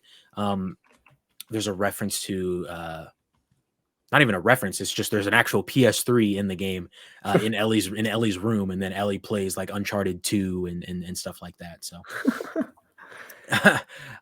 but from then on, obviously we have Joel and Ellie running out, and I love that as Joel has to drag Ellie out, and Ellie's like, "No, we're not leaving for you, fucker." And she's fighting so hard to try to still stay with Tess. Just Yeah. shows like this small little bond that they've created this throughout this Yeah. little short amount of time. Yeah. And Um, I love. Sorry, no, no, no, you you're go good, you're good. actually. No, you go actually, because Well, I'm gonna fully formulate my stuff. well, mine was just different because I was looking and I remember the other day, so this is gonna be a little bit off topic, but I remember when I went to go buy my first PlayStation 4, um, I went and they had some game bundles there. Well, I ended up getting Arkham Knight. I ended up getting the Arkham Knight Mhm. bundle. But I swear, and correct me if I'm wrong, because you're the game junkie over here. I You want this swear game made so bad. I passed up on the Last of Us bundle because I remember looking at it and I vividly remember reading, "Oh, The Last of Us. I think I've heard of that game. It's like some zombie game or whatever. That one sounds cool, but I really want to try out Batman Arkham Knight." But like I was looking right now and I can't find like the bundle. I only find like the remastered, The Last of Us remastered bundle, and this was in like 2015, 14 that I got my PlayStation 4. Um and so it wouldn't have been the remastered version, obviously, No, it but was. It was. Oh, what? Really? Yeah, it was. They released the remastered version of The Last of Us a year Yeah. after The Last of Us Oh, Part One, wow. the first Last of Us came out. Yeah, actually, you're right because it says 7. These deals are from 7-8 years ago, and Yeah, it still they has the old Joe and Ellie. it was. I mean, it was a baffling thing. Like, at the time, I hadn't played it yet. My first time playing The Last of Us was with The Last of Us Remastered as well. Um, I think it was like 2015. But no, yeah, it was like a year later they released it, and it had like the DLC with Left Behind, and it even had the multiplayer still and everything like that. And Wow. Yeah, so I passed up on it because I was like, I want to play Batman Arkham Knight. But I remember looking at it and being like, man, I've heard of that game title before, like The Last of Us. But I was like, man, it's probably just like all these other games, like, Evil Dead, Resident Evil, all these other fucking games that all just bunch into each other after a long time in my head. And so I was like, I don't know. But I'll skip it. anyways, like I said, it was completely off topic. I was just gonna mention because this just further tests this whole thing here, just furthers like what I said at the beginning of this episode, how she's buying into all this hope stuff. Yeah. And granted, it's like her last ditch effort. She's dying now, and she wants the last thing that she does to hopefully save millions of people, help save millions of people. Not that she's the direct one to be doing it, but sending Joel Yeah. on the right path to be able to do that. And so Ugh, I think which it's really good for her character. Not they even mentioned in the podcast that they originally for the show wanted to show that Tess had a husband and a son, and she lost both of them after the outbreak. I heard about They that. both Yeah. they both got infected, and she had to kill her husband, but she couldn't kill her son. And so um, I think he was just left to in a closet or something, and they were Mm-hmm. going to open the episode with like him like a closet door or something being banged on or something like that. But Oh, they said it ended up not working for whatever reason. So still a really interesting. interesting and cool idea. But no, yeah, so we already talked about the kiss, the most disgusting kiss in cinematic history. First look at a stalker, though, I will say that. Yeah. Which is really interesting to see. I imagine we'll see them later. Like we know they show up at a later time in the game. We won't talk about that until we get to the spoiler section here shortly, though. Looks really good, though. Arguably, no, never mind. I was gonna say arguably looks better than a clicker, but no, the way they made the clickers look, oh Dude. my god.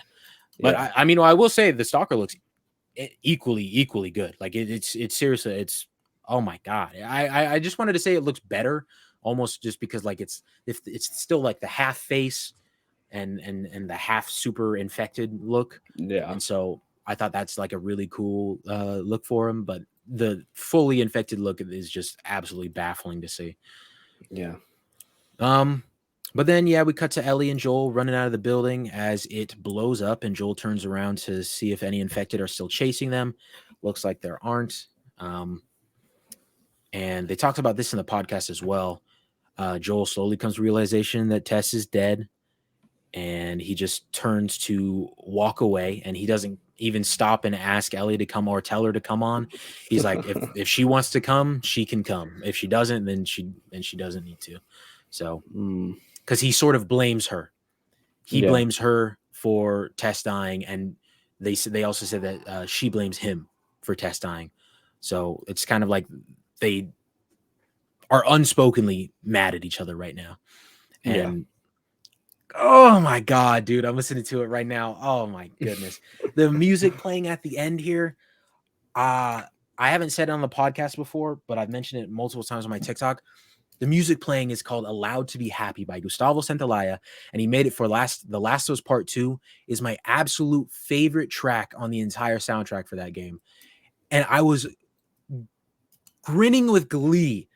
So happy when I heard this playing right then and there. I couldn't believe, like, I could, oh my God, I couldn't believe they were playing a song from part 2 in season 1 like that. That was just crazy to me. But it also like it makes sense. Like I don't see why they would hold the music that's already been made for later seasons. Like especially when it works for a shot like this.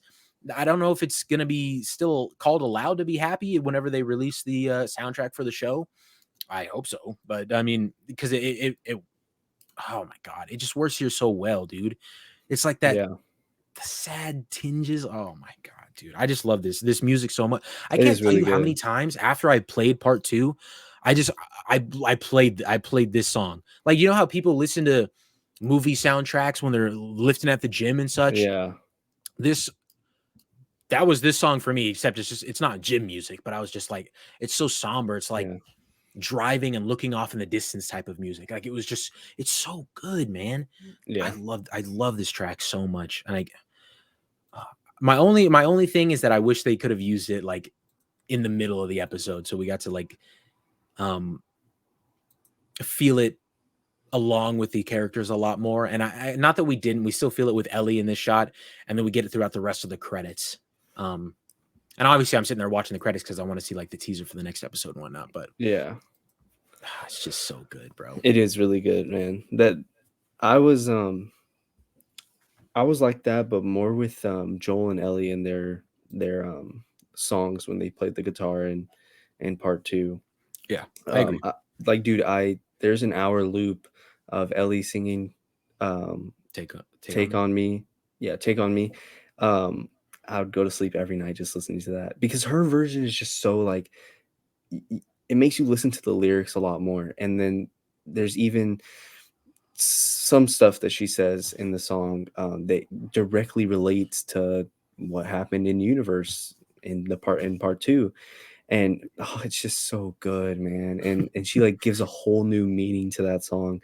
And the fact that, you know, Dina's right there next to her, listening to her sing it, oh, Oh man, it's that is so such a good, good dude. scene, dude. It is I amazing. I cannot tell you how much times I've watched that and watched Joel um singing his song.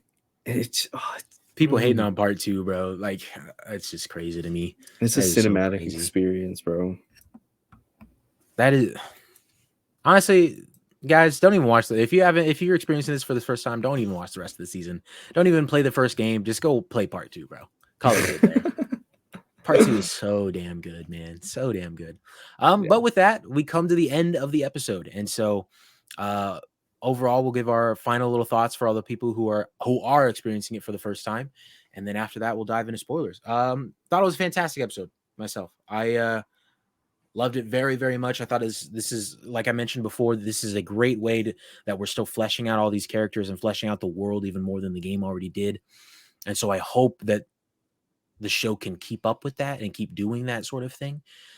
And it could potentially end up being better than the game if it can do that sort of thing and do it consistently. Um, I still do think they're both great in their own way, but this show is doing things in a phenomenal way that I think the game just didn't quite have the time to do. So yeah. I'm eternally Um, grateful for that. yeah, they're giving us so much. They're giving us little details. Like, another thing I forgot to mention was how Ellie got bit and what she was doing to get bit. Well, in the game, it's just kind of like a background conversation between her and Tess. It's not like an in-game, at least as far as I can remember. It's just like something that happens in the background while you're doing something else, and you're just meant to pick up on it. But if you're not paying attention, you'll miss it. Well, here they bring it back, and it's the exact same way of her sneaking out of boarding school, getting bit at the is it a mall or a gym The that she mall, said the the mall. mall, and finding out that way. And so there's little things like that to where if you haven't played the game, it adds a little bit more because you're sitting there and you're like, well, I wonder how she got bit in the first place or what happened. Well, Yeah, in the game, it's just a little background conversation, but in here, it's like front and center. And so there's a lot of things like that that I can really appreciate. I mean, the looks, I mean, we could make a whole nother podcast episode about how the show looks. Um, it's so amazing. Again, Joel and Ellie, Pedro Pascal and Bella Ramsey on a tour of even, and then we're about to get two more amazing characters and Bill Offerman as Nick Offerman as Bill, and Frank, dude. It's just it's so good. A little fun fact also before we get into the spoilers. So the voice actor, I'm blanking on his name, but the voice actor for Bill in the game, he actually worked with Pedro Pascal in The Mandalorian. He was a bartender, which he's under a whole bunch of prosthetic makeup, but he was a bartender in Mandalorian season 2, I believe, or maybe it was Book of Boba Fett, the episode that Mando got all to himself for some reason. But the voice actor for Bill in The Last of Us, he plays that, and he worked with Pedro Pascal. But think they, I think I heard that they wanted to get him, but couldn't due to scheduling, so they gave it to Nick Offerman. But Oh, dude, damn. he would have been amazing. I mean, because obviously he looks exactly like Bill, and he's already worked with Pedro before. Um, it would have just Damn, son. cool, dude. But Nick Offerman, No, yeah. bring it on, dude. Perfect. I think he's gonna knock it out of the park. Honestly, I can't wait for.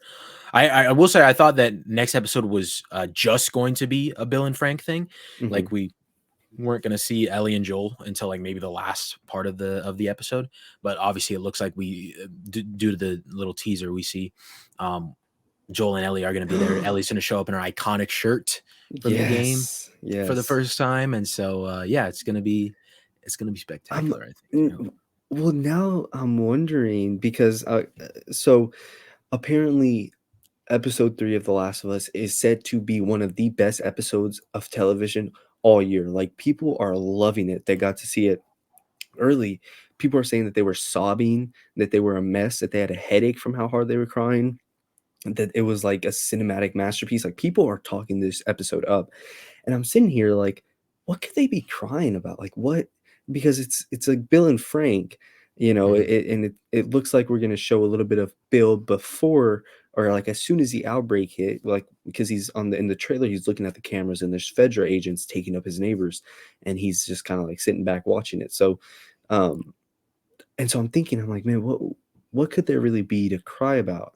And then you think, and you're like, well, it's Bill and Frank. It's a Bill and Frank episode. And now everything's starting to click for me right now. Yeah.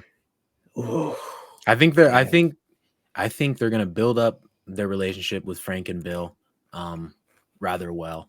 And then and then things will happen. Yeah. But dude, Nick Offerman, yeah, I'm very excited for that. I'm very excited for episode 3. Dude, as soon as I hear The Last of Us episode and crying all in the same sentence from an early reviewer, oh, I'm automatically hyped, bro. Exactly. 100 things run through my mind. I'm like, oh, blank and blank, or oh, maybe it's blank and his crew, or oh, maybe it's like, it's just so much things that I'm like, and then I'm like, oh no, it's probably not gonna be any of those, but we're gonna get all of those like by the end of this show, regardless. It's so good, dude. But yeah, we will see those of you who are experiencing the show for the first time next week with episode 3. We appreciate you guys so much for watching and listening. If you're on Spotify, please give us a 5-star rating. You know we're worth it. If you're on Apple Podcast, give us a rating, however that works over there. I don't listen to Apple Podcasts. If you're on YouTube, drop a like, please. Comment what your favorite part of this episode was. And then hit the subscribe button, hit the notification bell. We super appreciate it. Those of you who have been here every single week. Mimish, looking at you, brother, even though you're taking a lot of L's recently. Let's turn that around, all right? But seriously, thank you guys so much. It means a lot to us. We'll see you guys later, and the spoilers start now. So one of the things that I wanted to talk about for the future is the whole cure business. And I made a video about this today. And so people need to understand that that Joel did nothing wrong.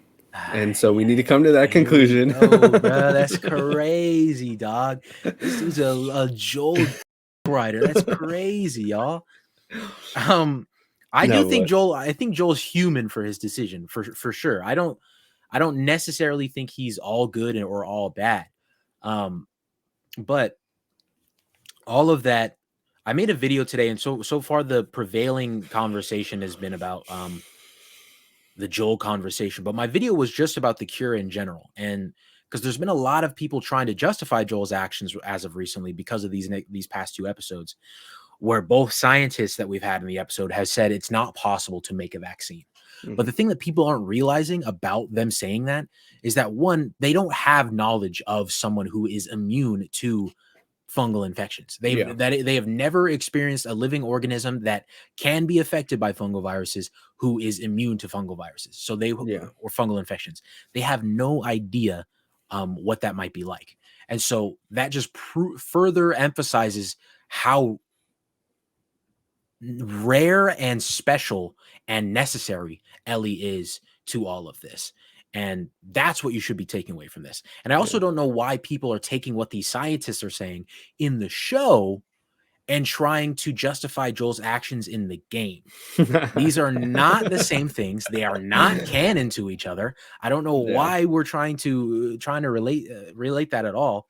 And I know you and I talked about this a little bit today in the Discord. You think that the cure wasn't possible, and you think that that adds like That's the way nuance I and stuff. I was taking it. Yeah. Yeah, you think that adds a nuance and stuff to the characters.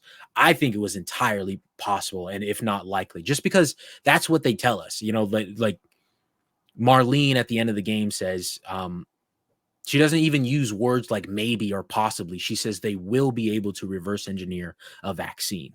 And so, even, and a lot of people pointed this out in the comments of my video as well, even despite the fact that even if the cure is possible, the point of it all is Joel thought it was possible because Joel is told that it is possible. But the thing that he hinges on, and this is totally makes sense and totally valid, thing that he is hooked on is the fact that Ellie will die. It doesn't matter if the cure is possible or not to him, just the fact that Ellie will have to die. Yeah. He is not okay with. Which, yes, 100%. But that's just not what the focus of my video even was. So I'm not sure why the discussion is even around that. I think it's a very nuanced conversation, and I think in order to throw it one way or the other in an objective or absolute way just takes away from the game so much. And I think in a counterpoint to you saying the cure wouldn't be possible, I just think that that undermines everything that you go through in the first game, because the entire point of the journey was to get there and get there for the cure, you know. Mm-hmm. And so saying if that the cure wasn't possible, I think just erases all of the importance of the first game and why they even, because if it wasn't possible, there was no point in even doing this. They should have just stopped at Jackson and left it there, you Mm-hmm. know. Yeah, I agree. I was taking it as in the show they were saying there's no way you can make a vaccine. There's no cure for this. And that in or post apocalypse, they find out about Ellie and they're like, no, we can reverse engineer a vaccine. And that everybody in the universe thinks there's a vaccine, and the whole time, you know, as an audience member, there is no way you can make a vaccine. So basically Ellie's going to go over there, they're going to operate on her, whatever, and then she gets to walk out of the hospital and they have this vaccine. Oh, they find out there's no vaccine, it doesn't work. And then you find out she has to die in order to make this vaccine. So you take her there, everyone's under the impression like, dude, no, you need to do this because there's a cure for this. It's been taking over the world for the past 20 years. And in universe, everyone's under the impression that there is a vaccine post-apocalypse. And then Joel takes her out for his selfish purposes. He takes her away and keeps her alive. And then us as an audience member are like, well, you know what? That's probably the best thing he could have done because there is no vaccine. And he didn't know that. Nobody in universe knew that. But us as the audience member, we know it just sucks for them. It just sucks for everyone in universe because he's going to be looked at as someone that stopped a possible vaccine being made. But us as the audience member viewing it, we know that there was no possible way of this happening. So he just saved this little girl's life. And she doesn't know it. Marlene doesn't know it. None of the Fireflies or the hospital workers that just got killed know it. Only us as an audience member do. And so that's what I was taking it as. I'm not saying what Joel did was right. Yeah, Obviously, you I are. just, Yeah, you are. yeah, a little bit. Not saying what he did was right. Not saying what anybody did was right. I mean, Yeah, no, and that's I'm sorry to cut you off. I just want to clarify also yeah, that like I do think the Fireflies had a lot to do wrong with this in this yeah, situation as well. And that's another thing people have commented on my video saying. But I've adamantly mentioned that in the past. I think yeah, even especially Jerry, the surgeon, had a lot of things wrong with what he was doing. Like they yeah, were going about it the entire wrong way. I 100% yeah. agree. And excuse me, Ellie can say all she wants that she was meant to die on that table. She can say all she wants that that is what she would have wanted. But in the moment, is would you do you really know for sure if you're sitting on that table, Joel just dropped you off, and you're sitting there in your hospital gown, and they sit there and they say, in order for this to work, we're gonna have to kill you, and you're gonna have to die. Are you okay with this? And she's like, yeah, let's do it. Fuck Joel. Like, Joel can just go sit in his cell or whatever. I'll never say bye to him again. Let's do it. And so I don't know. It's a lot of like, put yourself in that situation type thing. It's a lot of think about the characters and like the context of the situation type thing. But yeah, I mean, I don't know. That's kind of my take on it. And to bring everything back, like, that's kind of my understanding of what the show and what everything was trying to do. But I can honestly see both ways. Like, I can see both ways of them being like, well, I mean, because it's in the 60s and the early 2000s, like, Yeah. nobody really knows.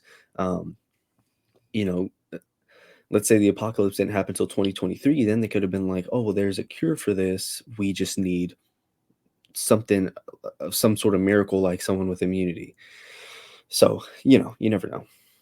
I will say, as far as Ellie knowing whether or not she would want to die, I would say I think she would, because in the first game, she says before they even get to the hospital, like right before they get to the hospital, Joel says like, we can just be done with this. We can go back to Jackson. And Ellie says like, well, no, we can't do that, because everything that I've been through, everything that I've done, this can't be for nothing. We have to, we can't have gone on this journey for all to just end exactly the way it ended, because Joel took that from her. And I think that's where it all blends into part 2 really, really, really well. See, that slipped my mind. I Okay. completely forgot about that. Because she does, yeah. She says that because all the stuff that, like, having to chop a man to death with a machete that was trying to kill her and eat her, Yeah. to watching Tess die, to watching Sam die, to watching Henry kill himself, Shit, yeah. Going through all this as a 14-year-old kid, it can't just be we get there and, oh, there's dozens of infected people, they don't need me.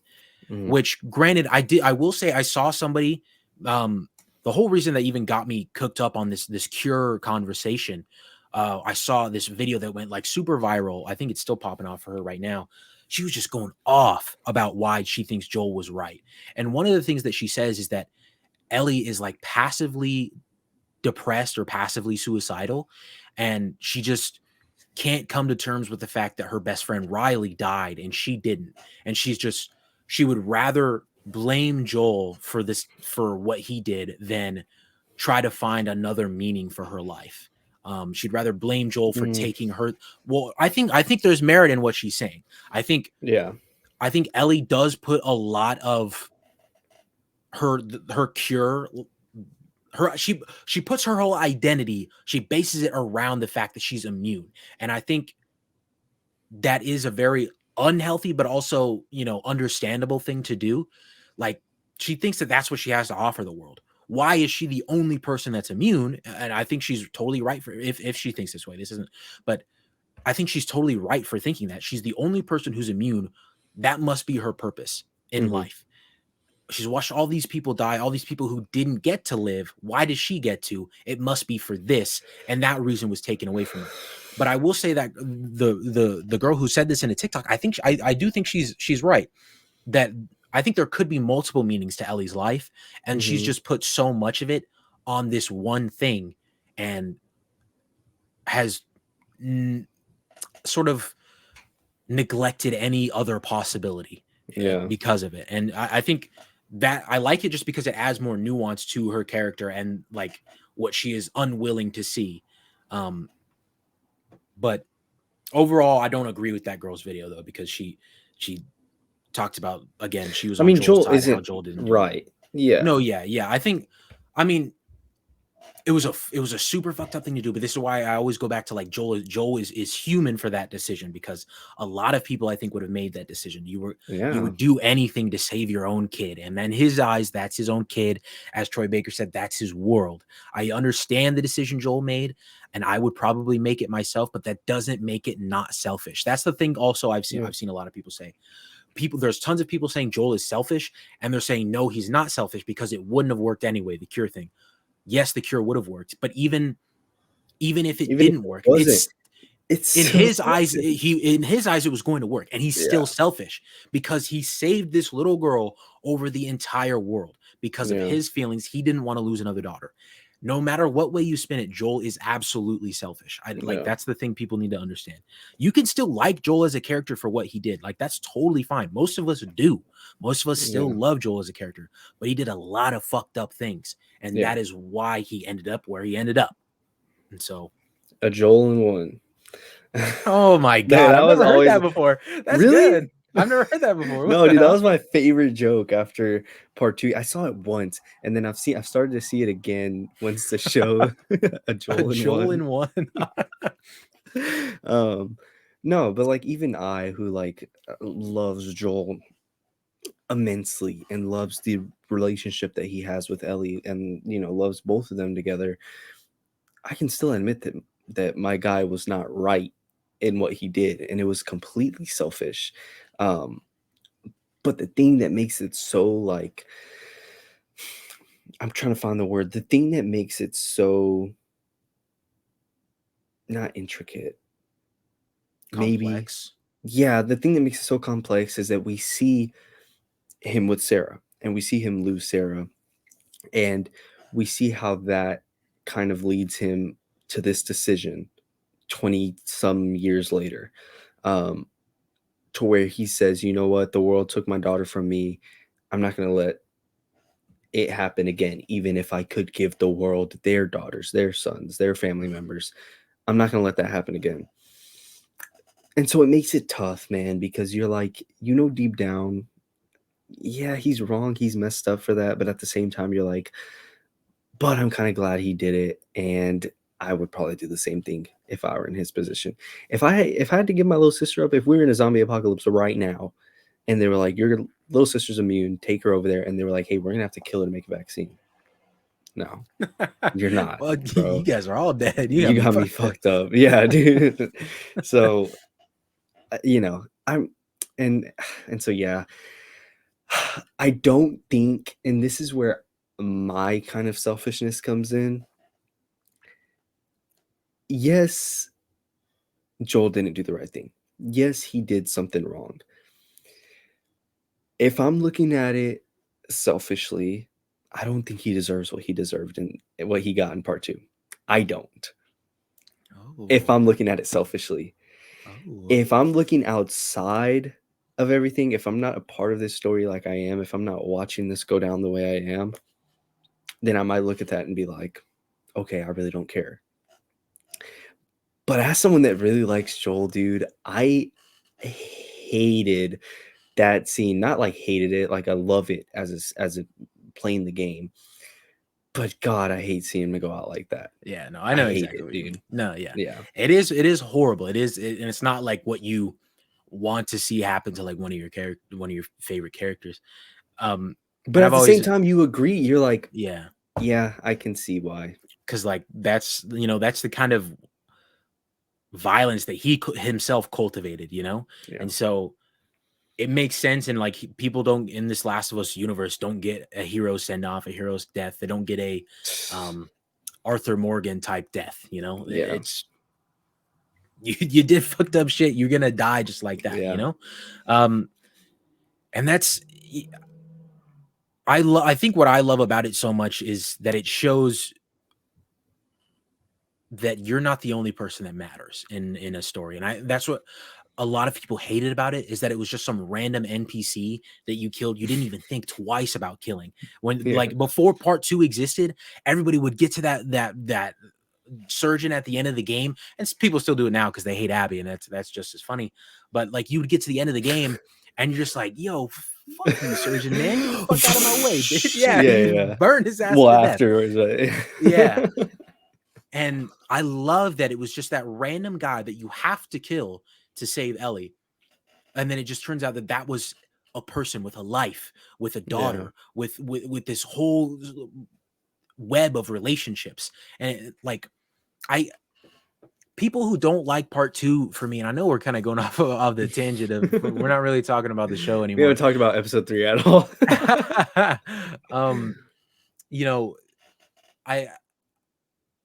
I understand why people might not like it because like they want it to be this um Star Wars situation where like everything is connected in some way. Like there's a they like how they wanted Rey to be or actually no, sorry, they wanted Rey to be nobody because they said that she was nobody in the Last Jedi, but then she ended up being related to Palpatine. Mm-hmm. Um I know some people wanted something like that when it came to like they didn't want this girl to have killed Joel for some rando, but I love that Yeah. it was a rando because it almost speaks to the world more because it's like a living, breathing world with other characters, other people that matter, every person that you kill. And that's kind of like the whole theme of part two. Because like when you're killing people in part two, they'll scream someone's name that you killed.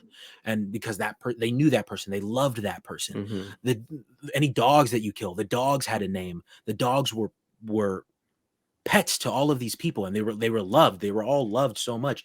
And I don't it's almost like I don't want to go like too far in that stretch. It's almost like the people that dislike that factor of the game, they just don't have empathy.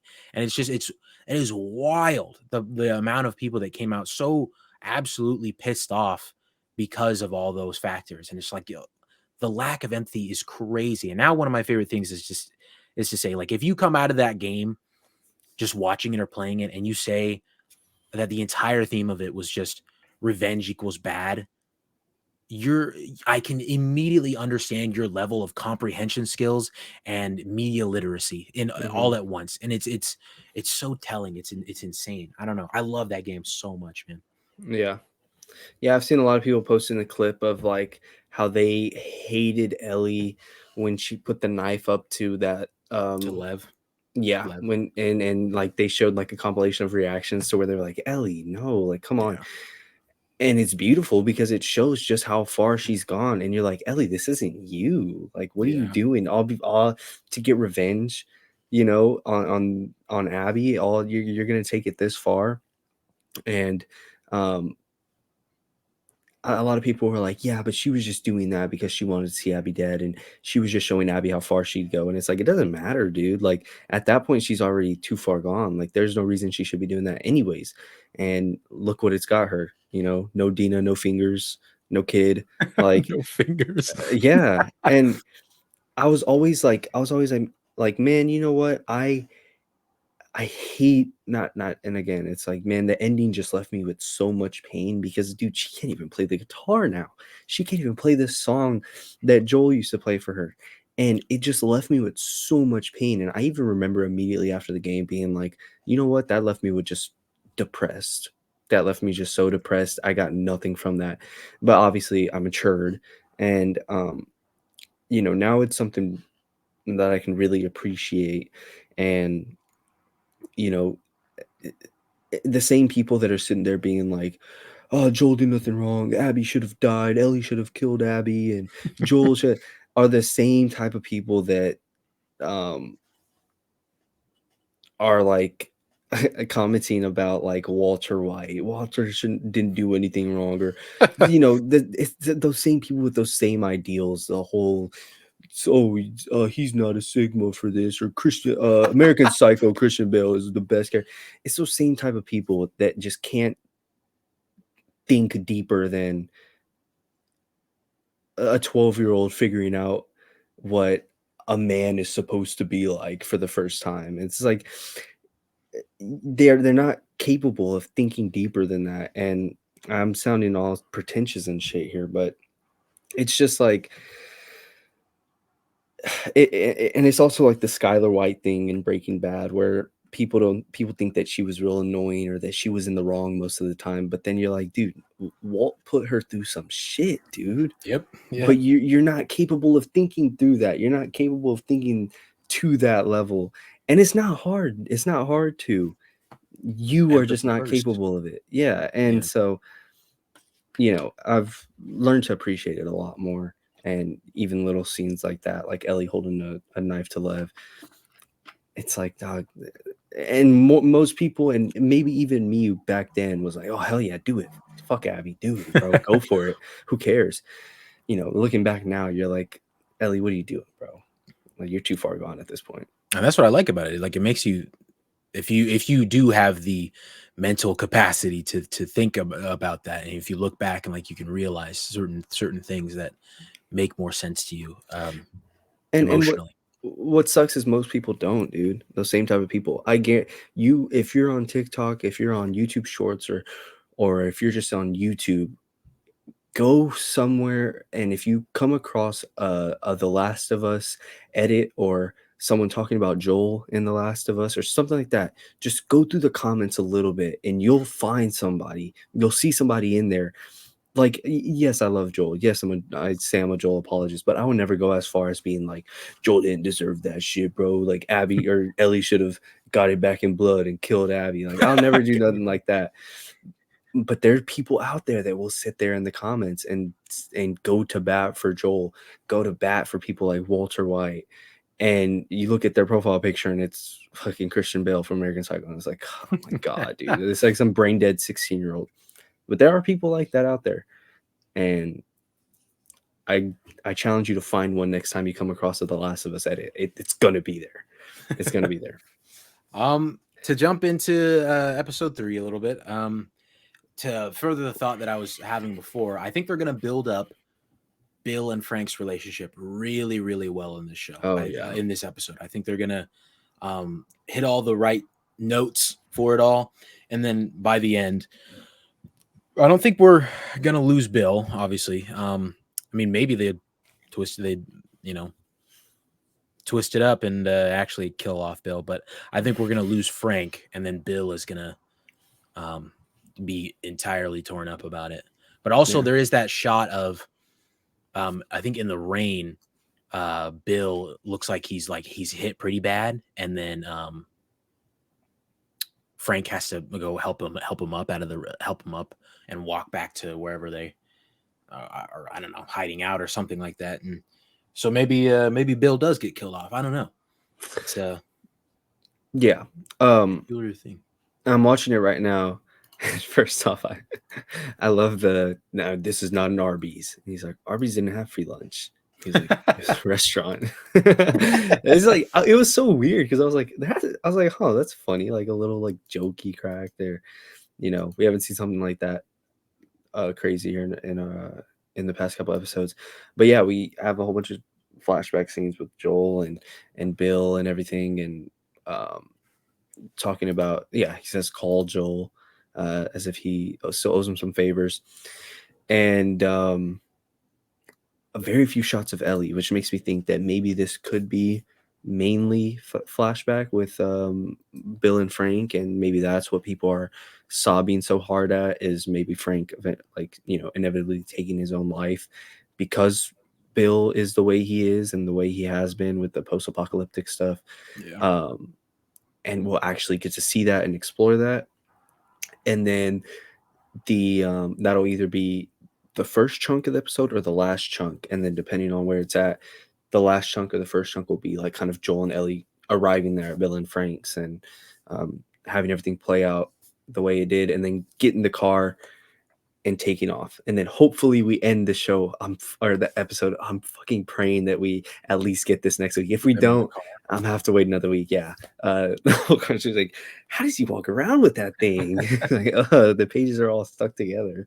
Dude, that's gonna be a good scene. It's gonna be so great, and I really hope we get it next week. I mean, the episode's long enough to have about, that's true, 40 minutes, 50 minutes of Bill and Frank flashbacks, 20 minutes of them of real time Ellie and Joel going there, getting in the car, getting through everything, and then taking off. I will ask you this: do you think we're gonna see the bloater next week, or do you think they're saving it? That's because it's in the high school. Yeah, I forgot. Oh shit! Or do you? Because I mean, we see that epic shot in the trailer at the end. Yeah, I don't know. That doesn't seem like the high school to me though. It doesn't seem like high school, but could it be at Bill's or no? Where else would that be? Question. I don't know. See, because I don't know if they would do, because like to the general audience, they just got introduced to clickers. I don't know if they would introduce another thing the very next episode. But when you first see a bloater in the game, it's at the high school, right? With Bill. Yeah. And so that's why I was like, oh shit, they're doing Bill and Frank. I'm like, oh, but dude, like, are we gonna get to see the bloater? I don't know, because I'm just like, When are we gonna get to see the bloater? That's crazy. I'm mainly Oh, like, it really depends on how long or like what they do with this episode, and then how long they drag it out. Because, like I said, in that trailer that we got, I mean, there's like 3 shots of Ellie, and that's it. A shot of her picking up the gun, her in front of that stalker turning into a clicker, and her and Joel. A little shot of her and Joel. And that's it. The rest is Bill and Frank, and a lot of Bill, and a lot of Bill and Joel, which I'm assuming is a flashback. But it could be real time. Who knows? But um, I don't know, dude. I don't know where you would find time to fit in a bloater. So if you do yeah. a lot of flashbacks and then catch us up to the regular day and end the episode on that, well then do we spend next episode getting to the high school to find the battery, getting the bloater, and then getting the car and leaving, and then carry on after that? I just don't know. I really don't know how they're gonna Yeah. flow it If I with was this. a betting man, I would say no, we don't see it next episode. I think we'll see it later. Maybe not even the well, actually, no, because I know they reworked a lot of Kansas City, which was supposed to be Pittsburgh. They got rid of Pittsburgh and now it's gonna be Kansas City. And so I think they might have reworked that a little bit, and maybe there'll be a bloater in there somewhere. Maybe Henry and Sam will have to fight it with them. I don't know. Oh man, I can't wait to see it though. I forgot Yeah, about dude. that entirely somehow. Um, yeah, because I remembered. Well, then she also in this episode, Ellie had also said something along the lines of, um, "Do they throw big gas bubbles at you or something Oh like that?" yeah, yeah, she did say that. And I was Yeah. like, "Whoa!" And so, um, it would be like, they just said that this episode, um, and the next episode to find those things that throw the gas bubbles or whatever at you. Um, so who knows? I'm running the trailer right now just to see the last scene of the bloater, but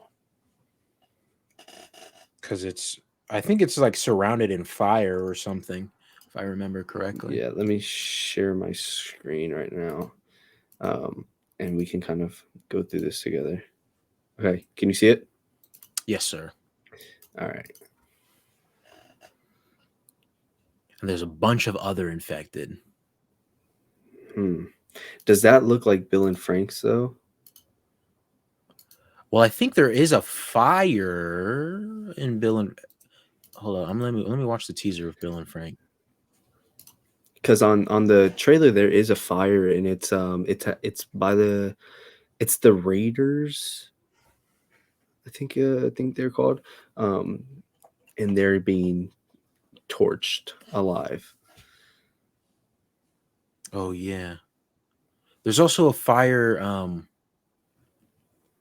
when Ellie is fighting David, but I don't know. I don't think a bloater would show up then because that would take away a lot from the moment. Yeah, especially if they're gonna have Joel console her and say, "Oh, baby girl." Yeah.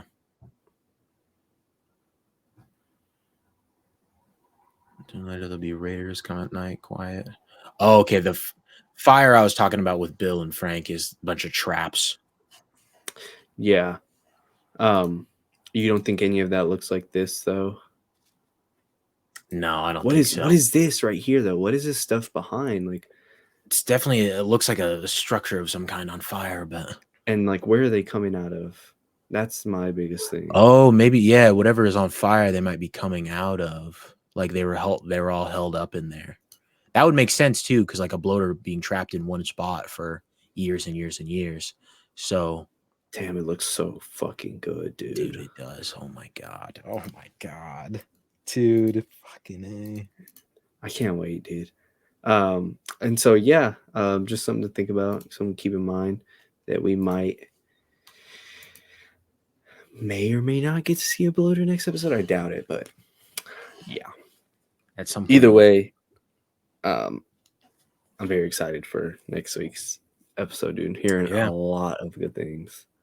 I think it's going to be great. I think the show is going to keep going up and up and up. Hopefully, viewership wise too, and then we'll get that season 2 announcement sometime soon. I'm sure by the time we reach the halfway point of the show, we'll we'll probably get an announcement, so that within the next 2 weeks, I think we'll get an announcement of a season 2. But yeah, that has been our discussion on episode 2, as well as like a little bit of Last was part 2. But thank you guys so much for listening. We appreciate you guys. Seriously, we do. And I know I mentioned this before. We left all the little guys who can't listen to spoilers. But if you guys are on Spotify, Apple Podcasts, give us a rating, a really good rating. You know we're worth it. Well, we're just guys trying to make our way in the podcasting world. So yep. We appreciate you guys, seriously. If you're on YouTube, go ahead, hit the like button, hit the subscribe button, hit the notification bell, leave a comment, tell us what you want to see more of. Hopefully it's The Last of Us stuff. We got other stuff coming up too, though. Tons of movies coming out. I'm not sure when what our first movie that we'll cover will be. I mean, I know we're both going to see Knock at the Cabin Door coming out here real soon, beginning of February. That kind of thing. That might be the first one. I don't know. We're going to workshop it. We'll let you guys know. But yeah, we'll appreciate you guys. And then we're going to have Quantum Mania after that. Might have some guests on. We actually might have some guests on soon for like the next couple of Last of Us episodes, maybe. We're going to have to talk to some people. See what we can get going. Might have some guests for the Quantum Mania one as well. We'll see. Thank you guys. Seriously. We hope you have a wonderful day or night, whatever time you're listening to this. Afternoon, great times. Appreciate you guys so much. Adios. Peace.